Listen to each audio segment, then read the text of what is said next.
aimer encore possible.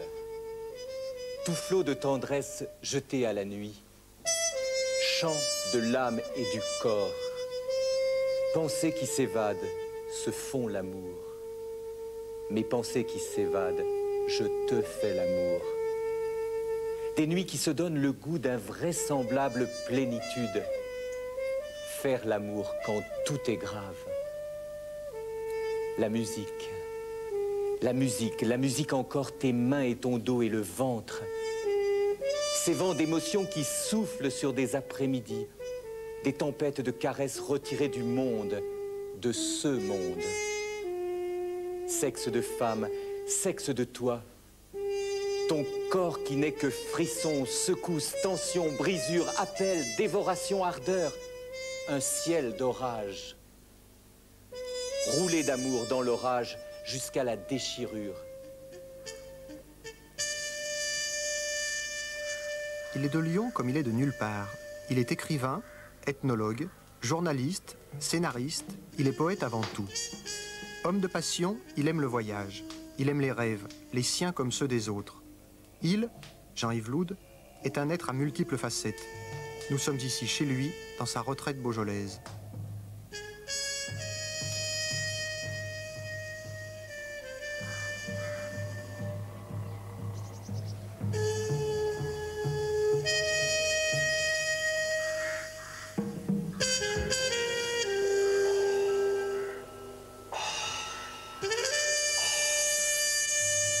Comment passe-t-on d'une grande école de commerce à l'écriture, puis à l'ethnologie?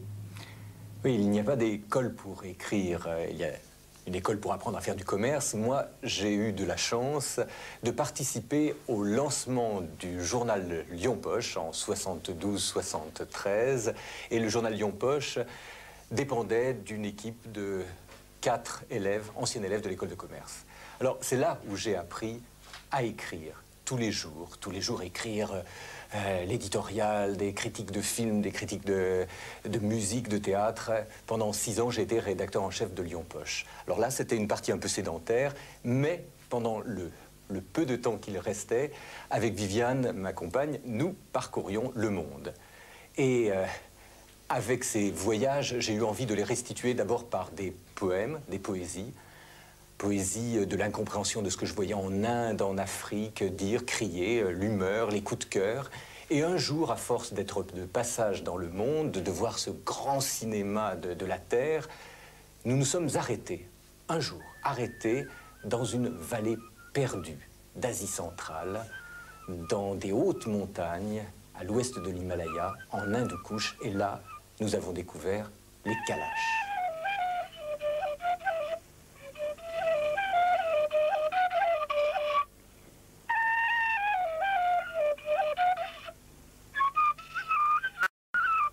On découvre les Kalash qui sont les derniers païens. On les appelle les païens, les derniers polythéistes de l'Hindou-Couche. C'était un peuple, 3000 habitants, des agriculteurs, des pasteurs, des éleveurs de caprins, qui, dans d'étroites vallées qui mènent en Afghanistan, conservent le contact avec leurs dieux multiples, font des sacrifices de boucs et de chèvres à tous ces intercesseurs auprès du ciel, du grand Dieu créateur, ont des grandes fêtes saisonnières où les hommes et les femmes dansent ensemble et prient pour la santé, la fécondité, où ils élèvent des statues funéraires à leurs ancêtres, et les Kalash boivent du vin.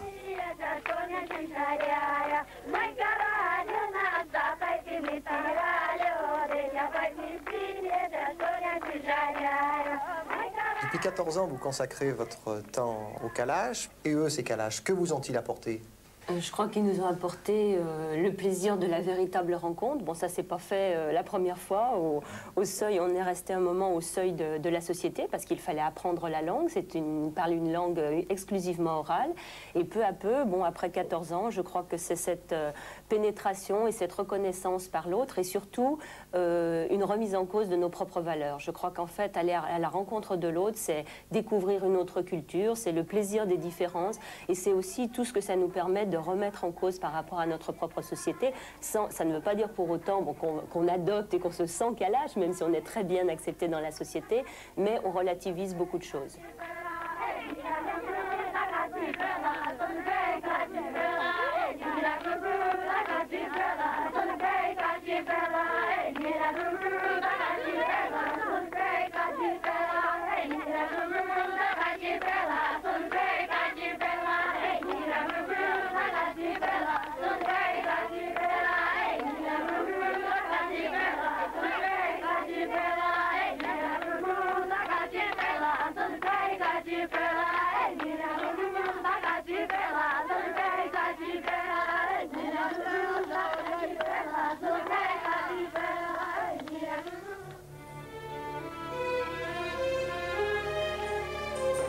Nous changeons de continent, un saut dans l'espace et peut-être même dans le temps.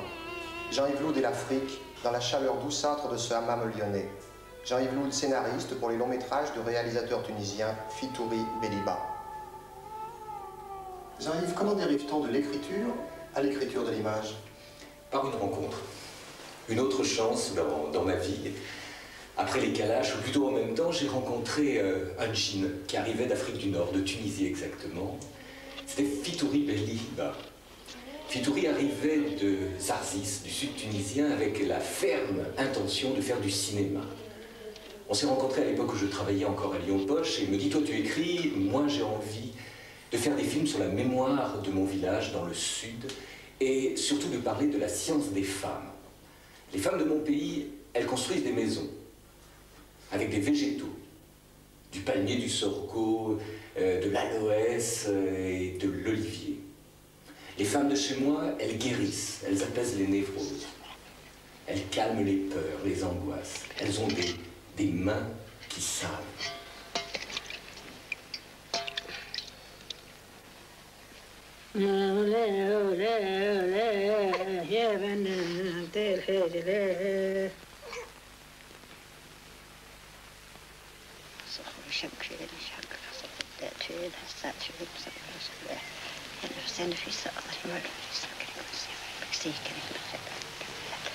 شافني وعزوزي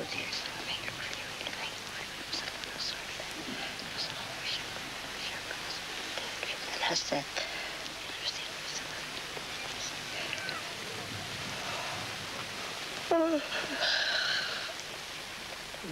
تنام يرحم بوك يا بنات الحجلات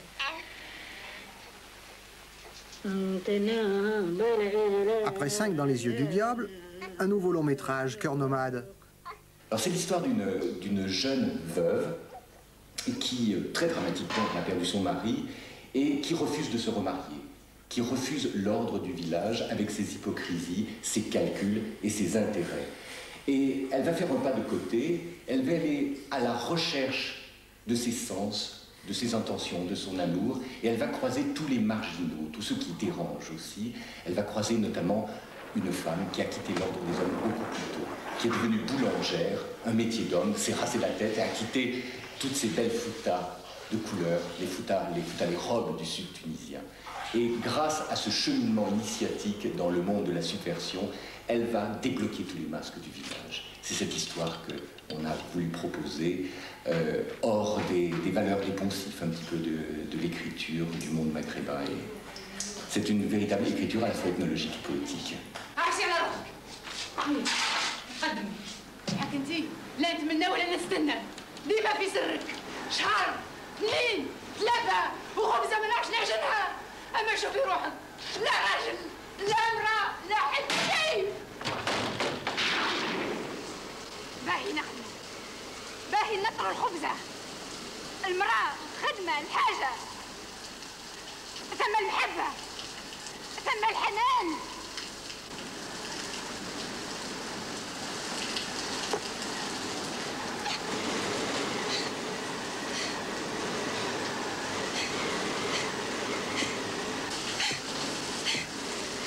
Et pour Jean-Yves Loud, une autre expérience, Antinéa. Jean-Yves, comment a débuté l'aventure Antinéa? Antinéa, c'est un conte de fées dans le quotidien, ça arrive quelquefois. Hein. On pourrait commencer l'histoire par Il était une fois, en janvier 88, dans une école de vie urbaine, une SES, SES. Ça rime quelquefois avec SOS, ça veut dire section d'éducation spécialisée. Et là, dans cette école, il y avait des enfants qui avaient connu 13 ans d'échecs de l'enfance, le quartier, la famille, bon, la langue, l'immigration. Et donc, le professeur avait un petit peu des difficultés à les intéresser à l'école. L'école était visiblement pas faite pour eux. Et un jour, le professeur fait un cours sans doute magistral, fulgurant, sur le Sahara, le Hogar, les hommes bleus, les Touaregs et une montagne. Il leur parle d'une montagne, la Gareth El Djenoun.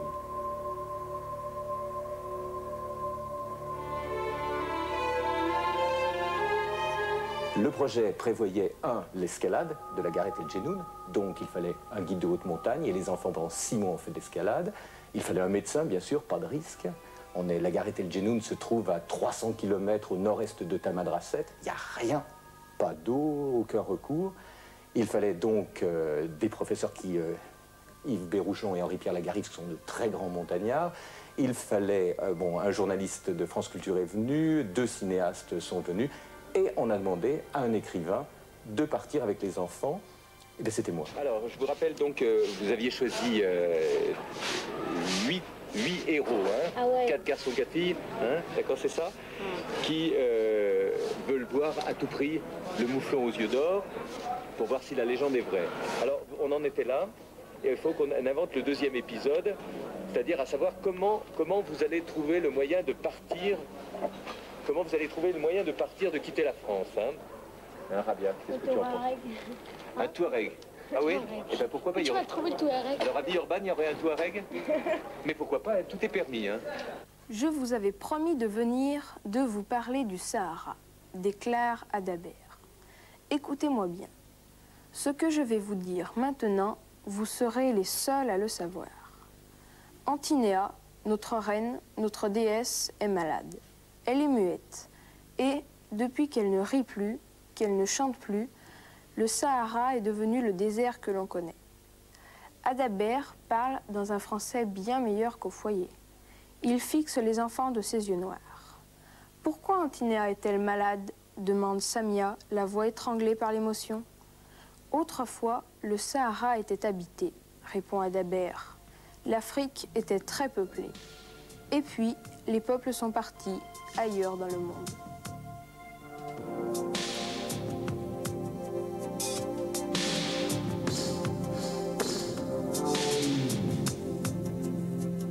Quand je l'ai vu ce matin, là, la première fois, je pensais pas que ça allait être ça. Parce que je crois que les gens disaient des conneries, qu'elle n'était pas aussi grande. Quand ils nous disaient que c'était ça, j'étais impressionné. Dans ce voyage, le héros, c'est la Gareth. Dès que je l'ai vue la première fois, j'avais pas cru. Elle est petite, mais c'est la plus grande du désert. Elle est belle.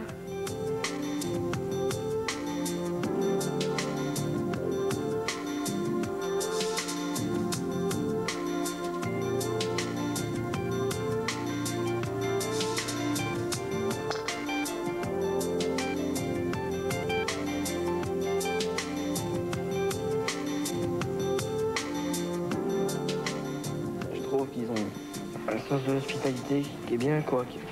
Un autre mode de vie, qui sont dehors, ils se font manger avec du feu de bois, ils vont chercher de l'eau à des kilomètres.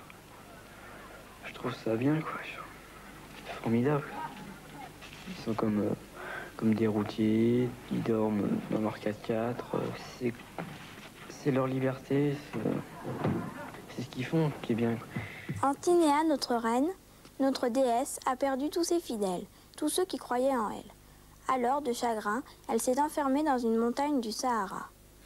La Gareth El Djenoun, s'exclame Samir. Oui, la Gareth El Djenoun, reprend Adabert.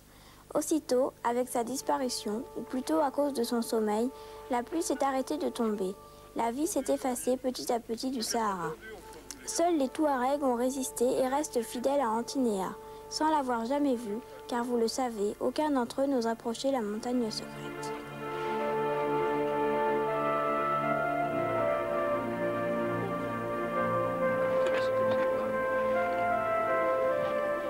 Garde la corde dans les mains. Allez, allez. Montre bien la corde.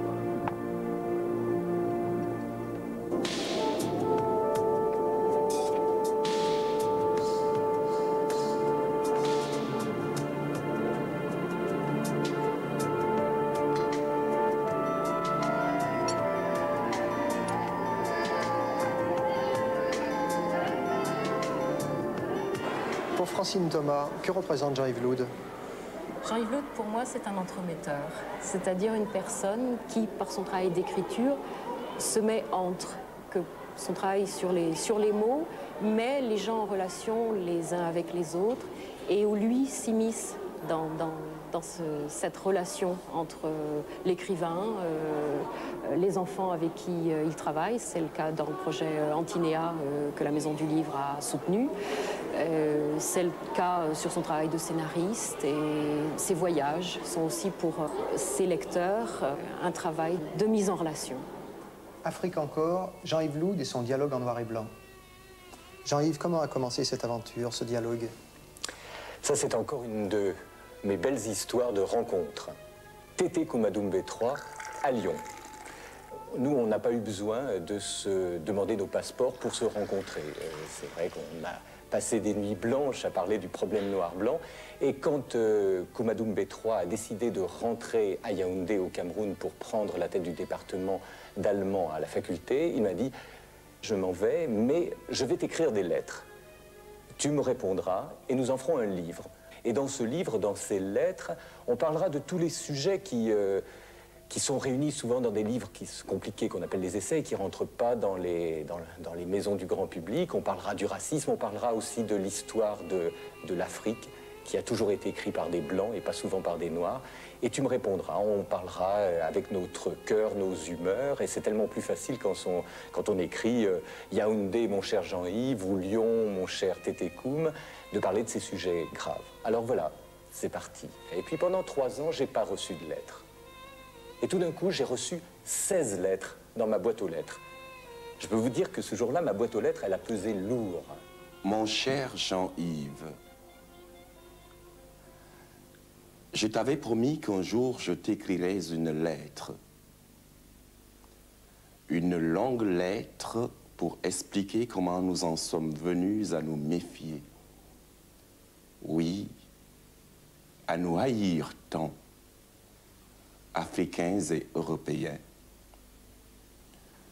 Pour essayer de comprendre pourquoi tant d'autres n'ont pas eu la chance qui nous sourit. À toi et à moi. Une lettre d'espoir et d'amitié qui pourrait dire aux hommes que la vie serait merveilleuse sur cette planète Terre si nous acceptions de vaincre notre propre médiocrité. Cette lettre, ce feu de l'espoir qui me brûle sans me consumer, je la commence aujourd'hui.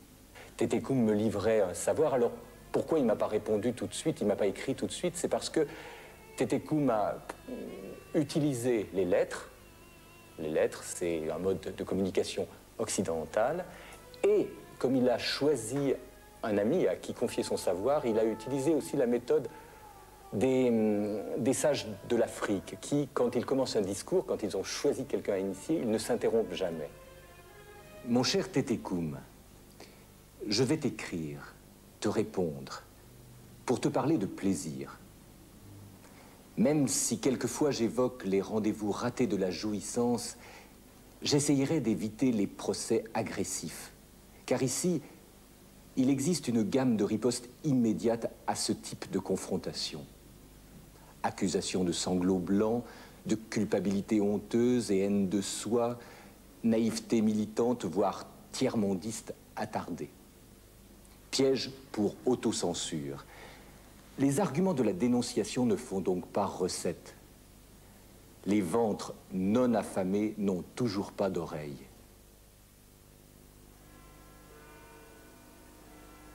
poète loup de voyage tout de même dans Lyon. Ah oui, parce que là j'ai eu la chance, il y a quelques années, on m'a demandé de voyager dans ma ville pour en faire un livre. Le piéton de Lyon. Donc le piéton, il marche. Et la règle du jeu, c'était un voyage. La seule indication, c'était que je rentre par une porte de Lyon et que j'en sorte par une autre. Et là, j'avais la possibilité de tout imaginer, de voir Lyon. On regarde toujours ses pieds quand on est dans le quotidien. Là, il fallait que je voie les monuments, que je puisse les comparer à mes souvenirs de voyage. J'ai pu imaginer Fourvière en château des Carpates la nuit au crépuscule. J'ai pu imaginer la tour de la Charité comme un minaret planté sur la route de la soie qui mène au musée des tissus. Je pouvais tout faire, je pouvais rêver la ville.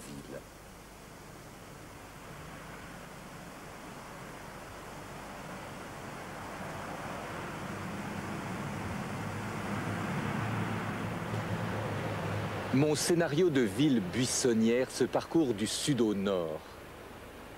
Lyon prend forcément sa source en aval, là où les deux fleuves se joignent, à l'extrémité du corps de la ville. Confluence sexuelle. Le site de Lyon a été marqué à jamais par cet emmêlement. Des eaux à la symbolique mâle, voire phallocrate, fougue de torrents indomptés autrefois, force le cours placide d'une rivière montrée femme et soumise sur les sculptures de pierre illustrant le viol fluvial. Le Rhône pénètre la Saône. Dans ce voyage, le piéton de Lyon, nous étions deux explorateurs. R. René Basset, le grand photographe, et moi-même. Et nous avons fait étape ici dans ce jardin où il y a des palmiers en pierre. C'était un monument d'art brut, comme on a le palais du facteur Cheval.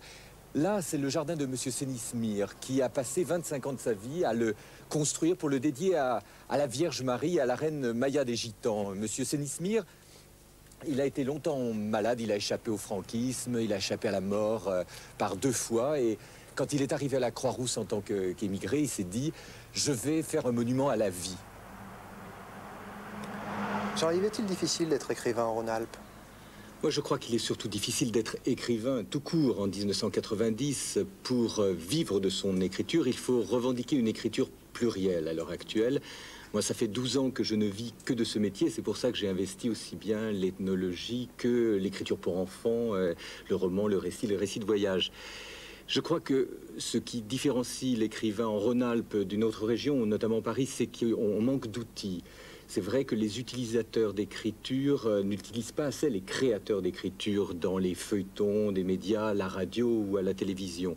Alors, c'est peut-être ce qui fait la différence. Aussi, en Rhône-Alpes, je crois qu'on a perdu l'habitude de revendiquer, d'être fier des créateurs, des innovateurs dans cette région, de s'en servir comme une image à l'exportation. Les corps d'un couple nu qui s'en mêlent et se séparent à travers le cosmos. Des traces d'étoiles jaillissent du sexe de l'homme. Si jamais nos corps pouvaient parler du monde. Un peuple que je connais va mourir, d'absence de place dans le présent de ce monde. Hindoukouche dans les montagnes. Aimer, encore possible.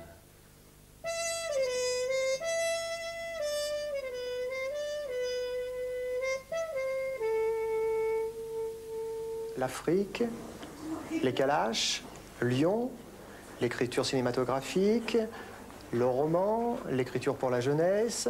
Quel est le fil conducteur dans tout cet itinéraire? Le fil, il est simple, ce sont les ailleurs, les cultures en ailleurs.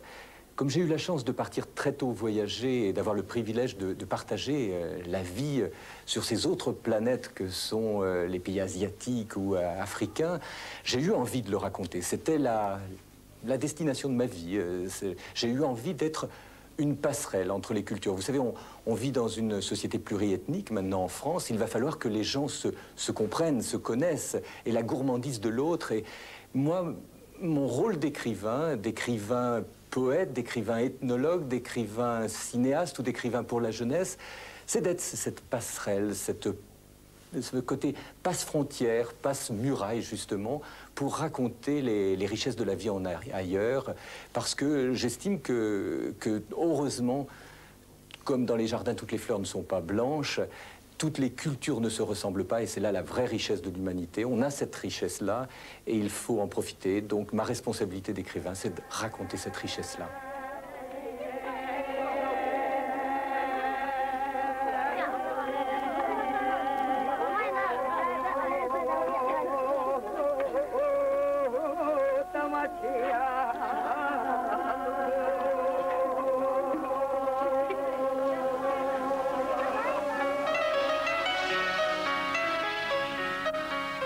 أحيت رملة في عيني.